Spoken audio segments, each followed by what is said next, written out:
Hello and welcome to the live version of Mock Draft 2.0. Now, this episode will be uncut, and sadly, I do not have a face cam working today. I don't know why, but again, this is an uncut version of a mock draft. Things may change. I do have mock trades though. I have 4 surprise trades, and this is definitely different from the first mock draft that I did. So, if you guys enjoyed this video, please make sure to leave a like on it. Subscribe to the channel for more mock drafts and more analysis videos, kind of like this one. I just released a Bijan Robinson scouting report that is linked in the description below, and I also post some motivational videos sometime. One of those, which is the story of myself, is also in the description of this video. So, without further ado, let's get into this mock. Now, I didn't do any trades in my first mock draft, but this second one, there are going to be trades. It's just a first-round mock, though. So, as I said, 4 trades in this one, and we start immediately with the first overall. Now, I said in my first video the Bears are more than likely to trade out of this pick, which is why in the no-trade mock, it was just a little off from what I actually think is going to happen. But there are going to be a lot of suitors for Chicago here at number 1. Houston could definitely trade up from number 2. Indy from 4. I've seen some maybe Seattle, LA or not LA, LV, Atlanta, Carolina. I've seen a lot of Carolina trending, but nonetheless, Chicago is more than likely to trade out of this pick, and I do think it is going to be Indy that trades with them. The mock trade that I have is 134, 435, a next year third round pick, and Michael Pittman Jr. So how this works is Chicago gets one of their many, many needs. The reason that they're more than likely going to trade down is because they don't need a quarterback, but they have so many needs on that roster. Maybe not quarterback, maybe not safety. Everything else is just a free for all for Chicago. So they are going to, of course, try and trade to get more volume for not just this year, but in years to come. And I think Indy's a good suitor. Indy's been trending, and they've also been trending to select Bryce Young with the first overall pick. I think Will Levis is definitely an option here, but I think Jim Irsay said a couple days ago that he really likes Bryce Young, and in quotes, I really like this kid out of Bama or something like that. But he really likes Bryce Young, so he is definitely going to be out there touted for that first overall pick. If Houston can't trade up, it's going to be funny if Indy gets the trade up because what am I trying to say here? Oh yeah, Indy and Houston played Week 18. Indy lost. Indy somehow ends up getting the first overall pick and takes Houston out of it. So with that being said, though, I don't think that Houston's going to stray away from a quarterback or trade down simply because they don't get Bryce Young. I do think next up is C.J. Stroud. I don't know if I like this pick because I don't know if I like any of the quarterbacks, to be fair, to be picked here. But it's definitely inevitable. Why I don't like C.J. Stroud is because he's definitely got all the traits to be a good quarterback. He's got the dead-eye accuracy. He's got the arm strength. He's got the he's not mobile, and he wasn't too mobile in college, but he definitely has that like seeker mobility. The one thing I don't like about him is how he panics in the pocket, which, as I said in my Bryce Young scouting report, which, by the way, thank you for 1,500 views on that one. I said in my Bryce Young scouting report that the most important thing in a quarterback is poise, and if you don't have poise, you might be destined to fail. And C.J. Stroud doesn't have poise, but he could develop. That's why I think C.J. Stroud is kind of like a Jared Goff kind of guy. If Houston can build around C.J. Stroud, especially with the offensive line, I think they definitely have a shot. Number 3, Arizona. I think here it's basically a toss-up between Jalen Carter, Will Anderson Jr. I am going to go with Will Anderson, though. Oops. Anyways, Will Anderson he's a beast. He's just absolutely that quarterback that edge rusher that teams strive for. He can do basically anything on the field. He has no big struggles at all. I did scout him in my edge rushing video. He definitely it has all of the traits that he needs to be a successful edge rusher in today's NFL. Um, his best trait though is likely his unpredictability. He can be fast, he can bull rush, he can do a lot of different things, which allows him to open up to unpredictable habits. That's why I love Will Anderson so much. So, next up though is Chicago. I've seen a lot of rumors about Chicago trading down twice, but I think when you get to this point, you want to trade with someone who is two first. So unless Philly trades up, which I doubt they do, unless I don't know, there's no other team that has two first rounders. So, which is funny because team that was in the Super Bowl is the only team with that. Well, no, you got Detroit, you got Seattle too, but those guys, Seattle's not going to trade up one, Detroit's not going to trade up two. That's what I'm trying to say. There we go. It's fun doing this stuff live. Anyways, I think the Bears stay where they are. They take Jalen Carter. At this point, if you do trade down, you're missing out on a lot. You're missing out on guys who are already like fit for the NFL. Jalen Carter is one of those guys. Um, He's powerful inside. He's a great run defender. Pass defender, I'm not sure how he's going to translate to the NFL, but run defender, he's fantastic. He's powerful. He's got speed for a D lineman too. So be on the lookout for Jalen Carter in Chicago here. Pick number 5, another pick that I've seen a lot of trade rumors for. I don't think that's going to happen though. I'm going to explain later who I believe Seattle should draft, but who I think they will draft here is Tyree Wilson. Wilson is another great edge rusher in a great edge rushing class. He is my 4th favorite edge rusher in this class. You got Will Anderson at 1, you have Miles Murphy at 2, and you have Isaiah Foskey at 3. Tyree Wilson, he's just I don't know. He's good. He's a great edge rusher, but there's definitely better decisions for Seattle here. But I've seen a lot of Tyree Wilson trending upwards to go high in this draft, especially to number 5 to Seattle, since they do really need that defensive line help. Um, so yeah, that is pick number 5. Pick number 6, you have Detroit, another team. I think they could straight up just pick all defense in this draft, and no one's gonna bat an eye. So with that being said, I think Detroit takes Christian Gonzalez. So I do believe that secondary would be their biggest need because they do have a lot of youth in that secondary, but not a lot of upside youth. Because okay, Kirby Joseph had a great season. Jeff Okuda finally he didn't really break out, but he had his best season. Everyone else in that secondary is kind of just like there. I think that if they're to improve on this secondary, they definitely want to go with the upside, and with Devin Witherspoon being right here, I do believe that they don't that with okay, here's how do I say this. Devin Witherspoon is a small prospect. He's the best cornerback prospect, he's the best cornerback, but not the best cornerback prospect. The best cornerback prospect is Chris Gonzalez.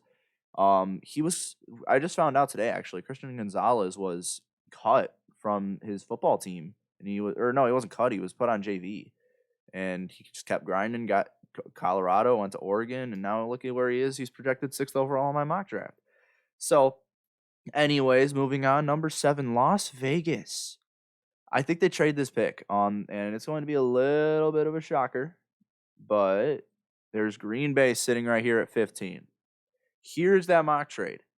Las Vegas trades picks 7, 70, next year, round 1, and round 2 for A-Rod.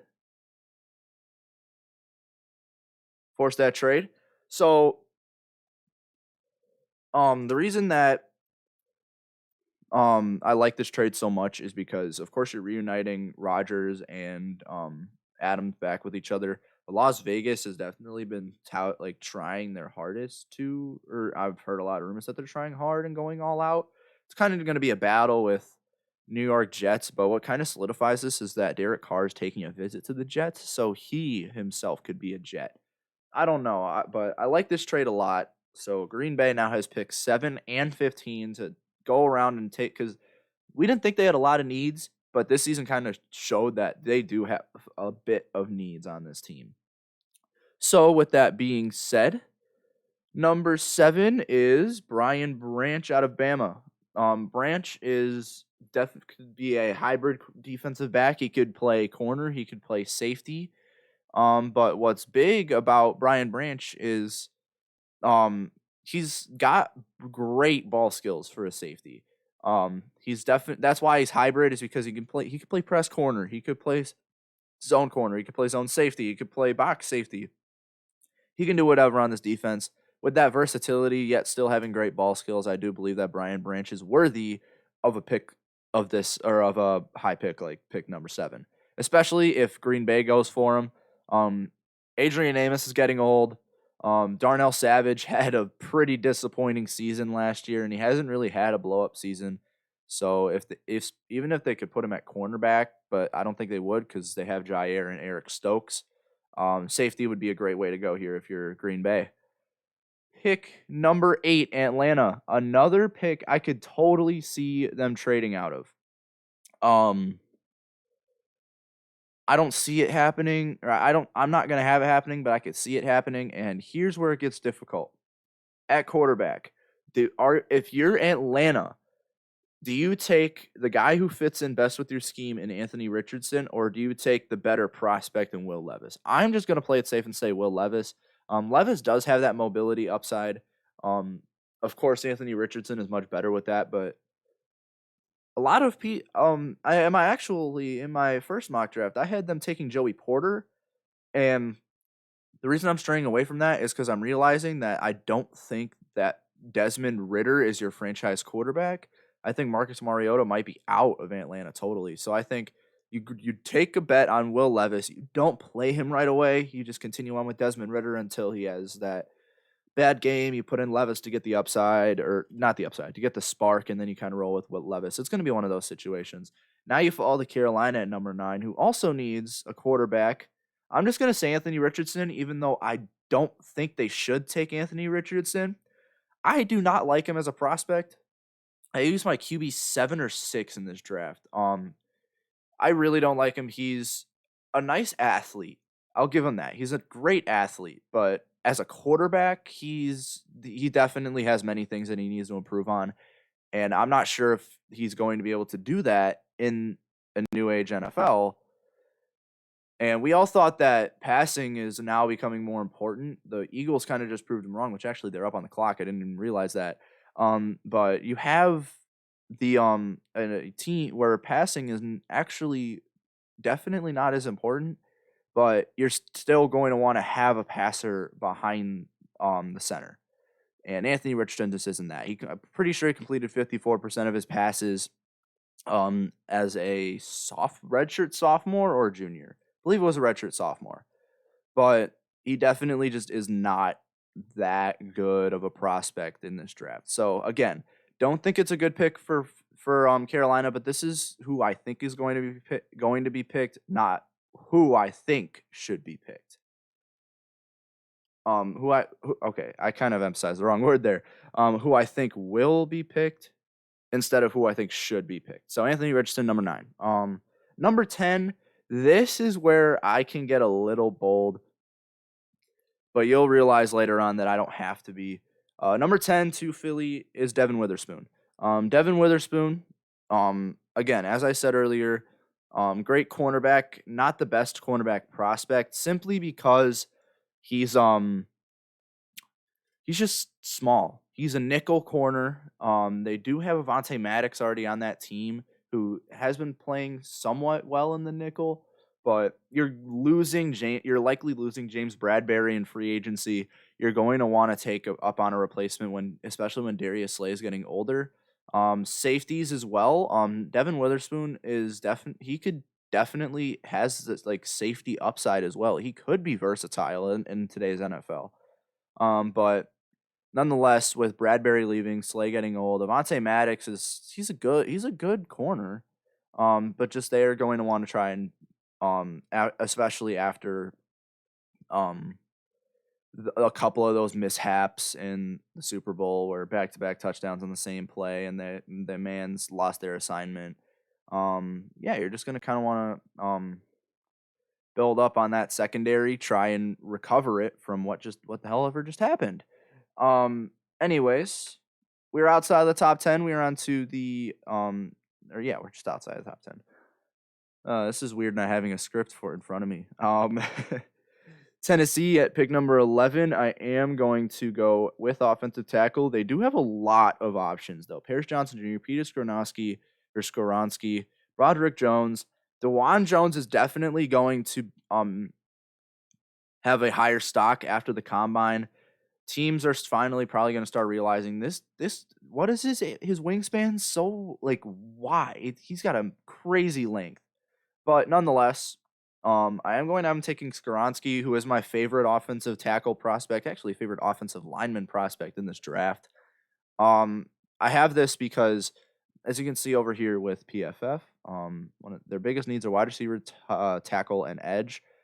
When you take a look at the value, you could definitely take an edge here, but I don't think that edge is the biggest need on their team.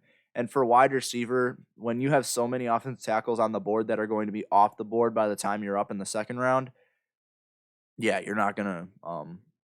definitely going to want to take one now. Especially with wide receiver. Like if we go to wide receiver here, there's a few depth pieces. I think, of course, these guys are all going to go out of the top round. Dell might be available. Josh Downs. I'm not a big fan of Booty. Jalen Hyatt, Rashee Rice is pretty good. I mean, even in the later rounds, like Trey Palmer's a great value pick. So is Tyler Scott.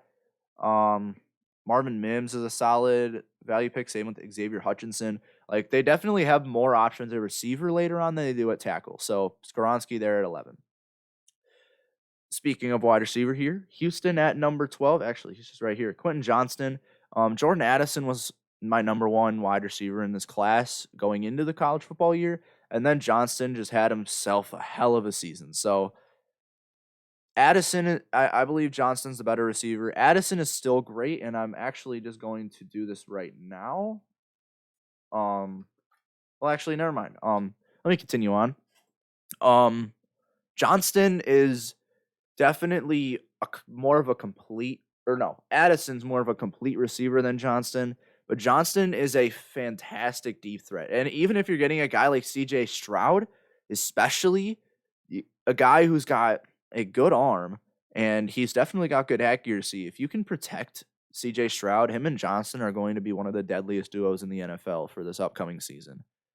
Continuing on 13, this is where things get very bold. Baltimore. Think you can assume where it's coming from here. With my predictions, I have Derek Carr to the Saints. I know he's visiting New York, but I have Derek Carr to the Saints. 13, 43, next year first, next year fourth. For a next year fourth, a fourth swap, and Lamar Jackson. Fourth trade. I think when you're looking at this here, the Ravens definitely have more like top heavy needs than we all think. They're going to need a corner. They're going to need safety is. I mean, they just got Hamilton, but I don't know who if the other end is. Oh wait, Marcus Williams. I'm dumb. Kyle Hamilton, Marcus Williams. That D line, Calais, of course, getting pretty old. I don't think Derek Wolf's on that team anymore, but I know Calais Campbell's coming back for another year.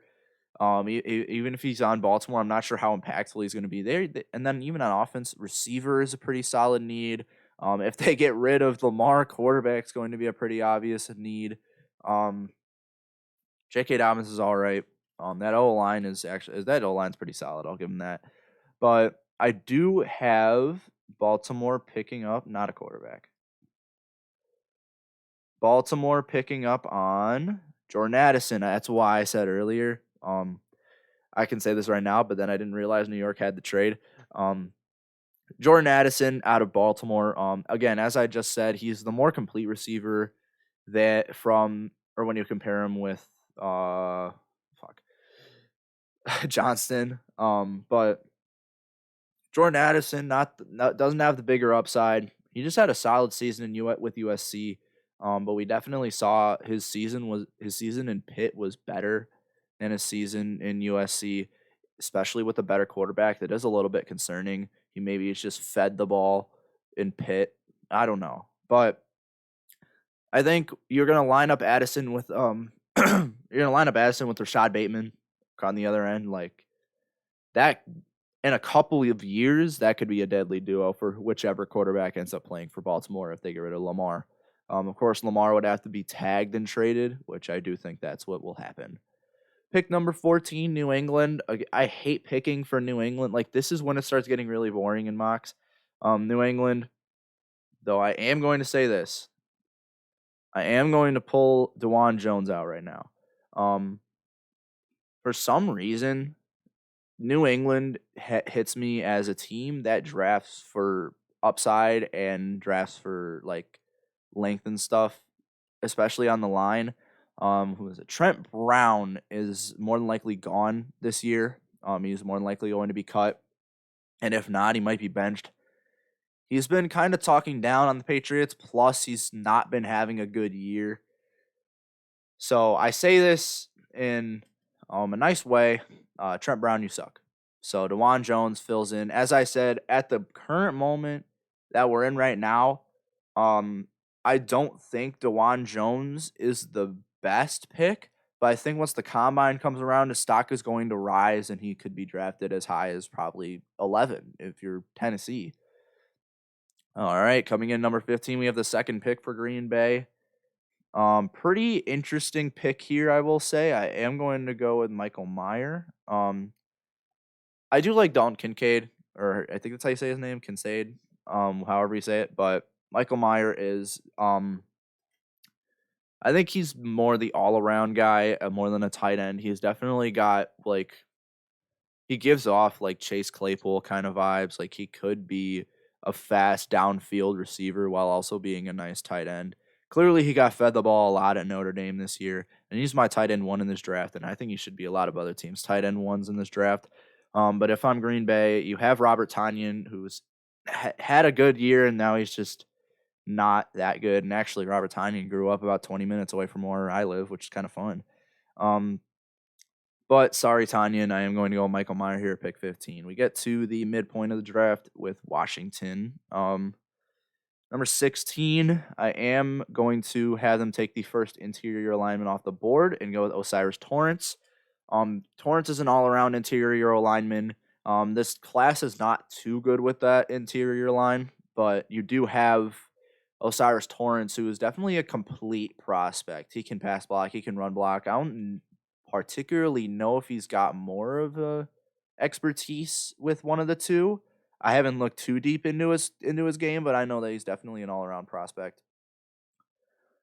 We now passed the midway point, pick 17. Now, we have not had a single corner come off the board, which is shocking. Actually, have we? I don't know. Oh wait, we had not a single corner. We didn't have a corner go off here with, and I don't know. I have to think what I got to say first. We haven't had a corner. We didn't have him go to 8 to Atlanta, 13 to Baltimore. A lot of teams. I mean, he could even go 16 here to Washington. Joey Porter is the pick. I did not mean to do that. He's the pick. Joey Porter is my second favorite cornerback in this class behind Gonzalez. But I think if you're taking upside, you're like, especially with Philly, you're gonna want to take upside. You already got a good team. You're gonna want to take upside instead of an already solidified player, because you could either go for staying at good or go for greatness. And if the person can't go for greatness, you're still in a good spot. So, but you're gonna go with the solidified player at 17 to Pittsburgh with Joey Porter. Great ball skills. He's just a great corner overall. He's kind of just he's like Christian Gonzalez, but just slightly worse. So, but what sucks is that now they have that 11 pick difference. And speaking of Christian Gonzalez here, pick 18 is Detroit, who picked Christian Gonzalez with their first pick. Now is where finally, I'm not even gonna do this. Finally, Miles Murphy goes off the board. An A+ prospect in my eyes. He's definitely again, he's more of a complete player. He's good. He's good in the run. He's good. He's especially good in the run for an edge rusher. He could play. He could play anywhere on the line. Kind of reminds me of like a J.J. Watt kind of guy. Like with his play style, and especially since he could play anywhere on the line. Yeah, he's definitely got that. Moving on, 19 Tampa Bay. We're going to you see all their needs. They lost Brady. I honestly think they're going to stick with Kyle Trask this year. I've heard a lot about him in good ways. But when it comes to this point, they need O linemen. They're losing a lot to injury. They're going to be losing a lot to age and retirement. They might be losing a lot to just straight up, hey, I don't want to be on your team anymore.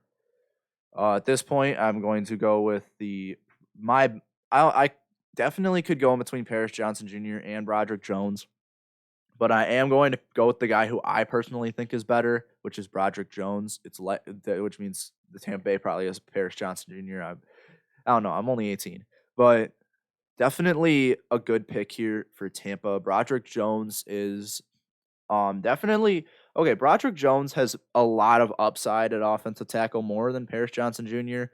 Paris Johnson Jr. You're kind of drafting for the length, just like you would with DeJuan Jones, but Paris Johnson is just he's not the best pass blocker. So I'm going to go with the guy who I believe has more upside at blocking, and that is Broderick Jones. Now we have the second pick for Seattle. Um, Again, a stacked corner. You have a stacked edge class, a stacked corner class. You're stacked all around. Not sure why this guy's ranked so low. I'm not gonna lie. I'm gonna go with Cam Smith here at pick 20. I originally had Keely Ringo in my first mock draft, but above Cam Smith. When I look further into it, Cam Smith is overall the better prospect, and Keely Ringo's stock has been falling within the last couple of weeks. So Cam Smith, better cornerback prospect. Um, they just drafted Tariq Woolen. He's looking like a great cornerback. So when you're lining up, you're gonna want to have someone line up across from him, especially someone with good upside as like Cam Smith. I don't know if Cam Smith really had the best um season as a cornerback in general. But I mean, when you take a look at the other guys, like especially some of those higher guys, you have Travius Hodges Tomlinson, Eli Ricks, Keely Ringo, Emmanuel Forbes, who he had better seasons than them. Not Forbes. He had the first three guys I mentioned. He had better seasons than them, but he's also playing for South Carolina. Pick 21.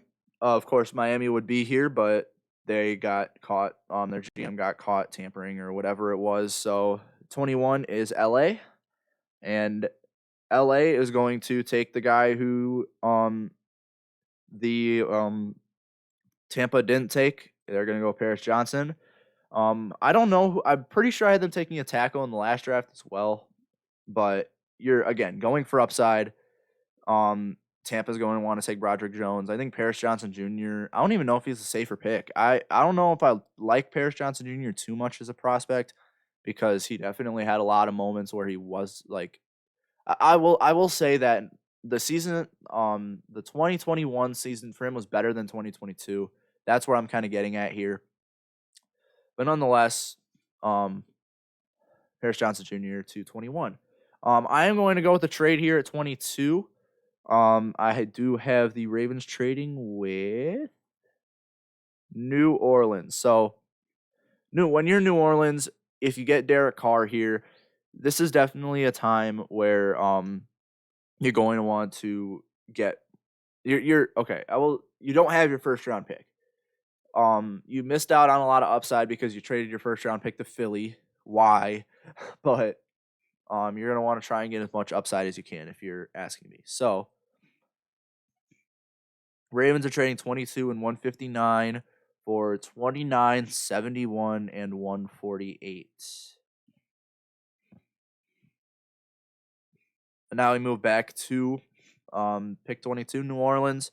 Let's take the best guy on the board according to PFF, which is Lucas Van Ness.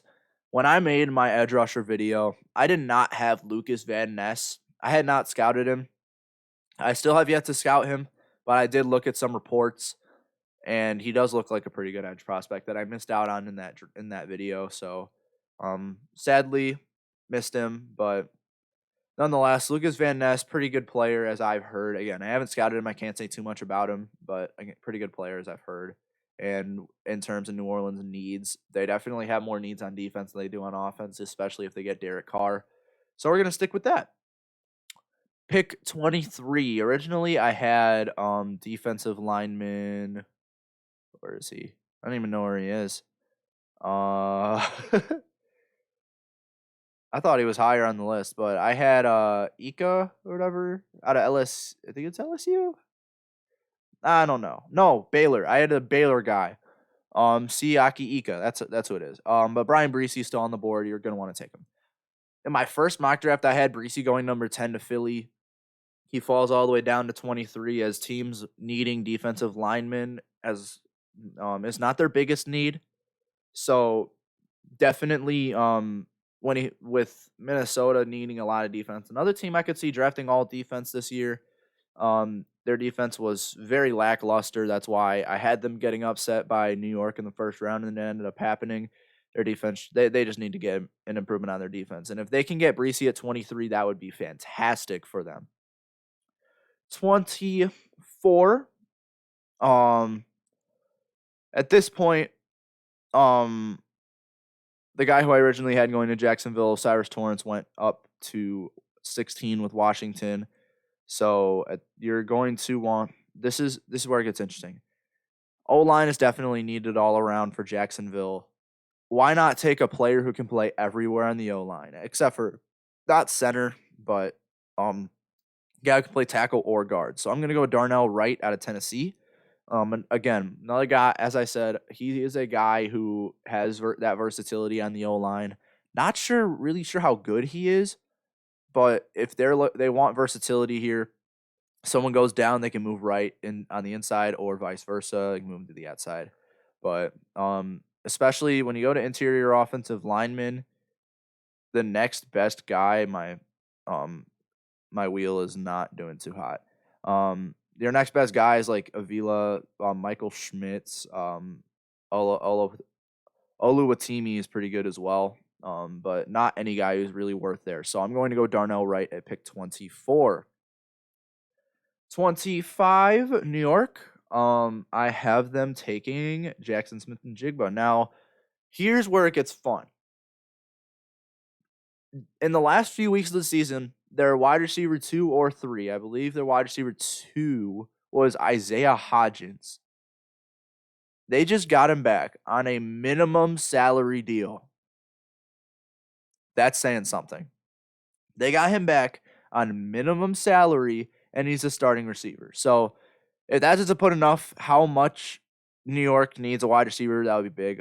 Tight end, though, I'm not sure why PFF says tight end. Bellinger has definitely got a couple years left. He's got a couple years left on a contract, unless he was undrafted. Ride with Bellinger. He had a surprising season at starting tight end. I don't think they need to replace him. So let's pick another skill player here. Taking Njigba, pick 25. 26, Dallas, another team that can go many different ways here. Wide receiver is a pretty solid need, especially when you got a guy like Dak who's been slinging it. He's not. I don't mean it like he's good, but he definitely throws the ball a lot. But with the surgence of Tony Pollard, I don't think they take a wide receiver this high. I do think they go tight end and go with Musgrave. Dalton Schultz, in my opinion, is not going to return to Dallas this year. So take a tight end here, get your guy another target, and honestly, that's all I can really say. Musgrave, I haven't scouted him fully. I know he's a great tight end though.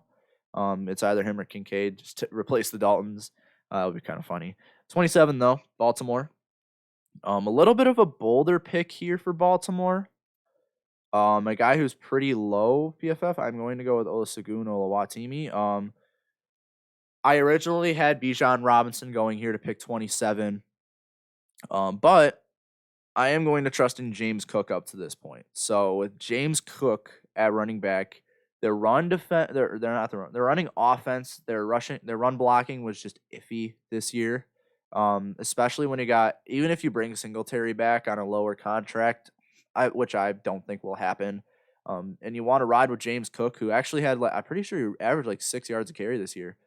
You're going to want to get the best run blocker. Olawatimi is not a good pass blocker at all. Run blocking, though, he's fantastic. So we are going to take him with pick 27. 28, we got Cincy. This is just gonna be fun. I'm so sorry for Kincaid, however you say it. I feel so bad. He's definitely worth it, but Darnell Washington, I think they're in the same boat as Philly. They're drafting for upside, and Darnell Washington definitely has more upside at tight end than Kincaid. Um, Again, I'll explain it again. If you're a team like Cincy who's drafting right here, you got what am I trying to say? You either take a good player to stay good or a great player or somewhat okay player who's got very high upside to have a chance to be great. So, and if he's not great, oh well, they're good already. So Darnell Washington has a shot to be great. Give me Darnell Washington, pick 28. Oh, that rhymed. Pick 29. We are going to go with corner here. The reason I have them trading down is because Deonte Banks is a guy who is definitely should be scouted more than he is. He's a projected second or third round pick. I think he's definitely worth like a low first. So if you're Baltimore and you want to take a shot at that, go ahead and take Deonte Banks here. Trade down, take Deonte Banks 29. I'm not sure where they're going to go with quarterback up to this point. They could definitely work in the second round and take a guy like Hendon Hooker, Tanner McKee, maybe. Don't think so, though. Pick 30 back to Philly. I hate to say this so much. Bijan Robinson comes here finally off the board at pick 30. They could totally take him at pick 10 if they truly wanted to. I don't think they will. But again, Bijan, the best running back prospect we've seen since Saquon, but we've also seen teams stray away from taking a running back so high because an elite running back isn't going to make you good. But having an elite running back is, of course, a bonus. Miles Sanders might be out this year unless he comes back on a small deal to Philly. Kenneth Gainwell. I originally had Jahmyr Gibbs going to pick 30 here to Philly. But after seeing how well Gainwell played in the Super Bowl and in the conference championship against San Fran, Jahmyr Gibbs definitely isn't needed at pick 30, especially when Bijan is available. I would take him right here instead of Gibbs. And finally, pick 31 could go several different ways. I am going to go with Anton Harrison here. Final pick of the first round here. But I say Anton Harrison simply because Kansas City could take receiver here, try and definitely take receiver, try and give more targets to Mahomes and up the offense. But I think they are going to go with a offensive tackle here. They do have a pretty good offensive line, but we saw how some guys just did not perform well in the playoffs. And the best guy available on the O-line is Anton Harrison. So go ahead and take him. So that is the first round mock. Again, my first time going live, which is pretty fun. I had a fun time. I hope you guys enjoyed this video. But in the comments, let me know. Let me know how your team did. Let me know if you agree, disagree. If you disagree, I would love to hear your opinions. Even if you didn't enjoy my pick at all, I would love to hear your opinions on my draft. I would love to debate. I completely understand the criticism. So if you even if you love the pick, if you hate the pick, let me know in the comments. Tell me how your team did. With that being said, thank you for watching. If you enjoyed, please like the video, subscribe to the channel, and in my description, I have my other social medias plus my website if you want to see that more extensive coverage. So with that being said, I'm Chase Keller from Chase Keller Journalism, and thank you guys for choosing this channel as your source of sports media. I will see you guys in the next video.